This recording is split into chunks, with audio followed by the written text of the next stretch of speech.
रामकृष्ण हरी. हे बघा, आता आपण भगीरथ महाराज बघत आहोत, ज्यांनी स्वर्गातून गंगा आणली. ते महाराज म्हणजे भगीरथ महाराज.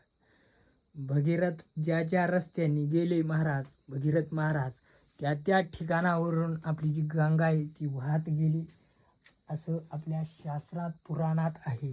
बघा, या ठिकाणी आपण विविध महाराजांचे पुतळे आपण या ठिकाणी बघत आहोत. हे बघा, गुरु शिष्याची परंपरा. हे बघा, विष्णू शर्मा. हे बघा, शिष्य खोड्या करताना या ठिकाणी दिले, गुरु उपदेश करताना आपणास दिसतंय. हे बघा, या ठिकाणी खूप सुंदर आणि छान. हे बघा, आता राज्य दरबार गार्गी वाङ्मयात तत्वज्ञानी श्री कोणती गार्गी या ठिकाणी आपणास दिसत आहे. आपण खूप सुंदर आणि छान या ठिकाणी हे बनवलेलं म्युझियम आपण या ठिकाणी बघू शकता. हे बघा.